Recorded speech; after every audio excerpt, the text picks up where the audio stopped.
राजस्थान की राजनीति में एक बार फिर नाम वही लेकिन अंदाज बदल गया है। अशोक गहलोत का एक ऐसा बयान आया है जिसने सचिन पायलट के समर्थकों की धड़कनें बढ़ा दी। क्या गहलोत ने पायलट का बचाव किया है या फिर पुराने जख्मों को फिर से कुरेद दिया है?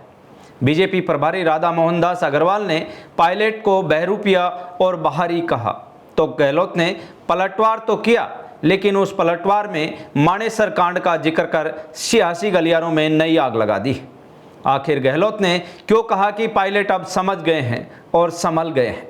आज की इस विशेष रिपोर्ट में देखिए राजस्थान की राजनीति का सबसे बड़ा पावर गेम। बीजेपी ने नए विवाद की शुरुआत टोंक से की है। बीजेपी के राष्ट्रीय अध्यक्ष नितिन नवीन टोंक पहुंचते हैं और उनके साथ होते हैं प्रदेश प्रभारी राधा मोहन दास अग्रवाल।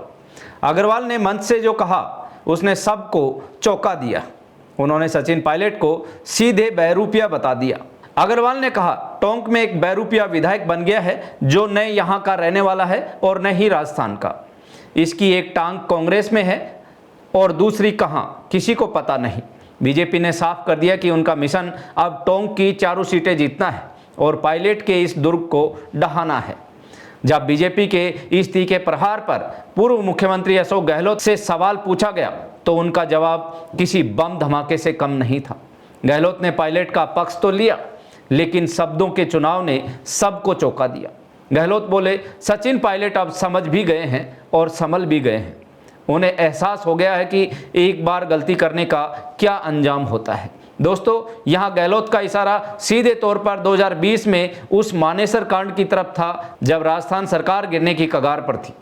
गहलोत ने आगे कहा कि पहले उन्हें बहला फुसला कर ले गए थे, लेकिन अब पायलट ऐसी गलती दोबारा नहीं करेंगे। उनकी दोनों टांगें कांग्रेस में ही हैं। पश्चिमी बंगाल से लौटे गहलोत यहीं नहीं रुके। उन्होंने बीजेपी पर हमला बोलते हुए कहा कि देश में चुनाव नहीं बल्कि षड्यंत्र हो रहा है। ईडी और चुनाव आयोग जैसी संस्थाओं का दुरुपयोग किया जा रहा है। जब उनसे आम आदमी पार्टी के 7 सांसदों के बीजेपी में शामिल होने पर सवाल किया गया तो उन्होंने इसे बीजेपी के हथकंडा करार दिया।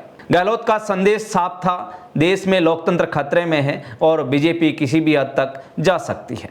लेकिन बड़ा सवाल तो वही है, क्या गहलोत ने पायलट को समलावा बताकर उनकी वफादारी पर फिर से सवाल खड़े कर दिए? क्या पायलट खेमा गहलोत के इस बचाव को खुशी खुशी स्वीकार करेगा? आपको क्या लगता है? कमेंट में अपनी राय जरूर बताइए। राजस्थान की राजनीति की हर बेबाक खबर के लिए सब्सक्राइब करें जागो इंडिया जागो न्यूज़ चैनल। मिलते हैं अगले वीडियो में, तब तक के लिए नमस्कार।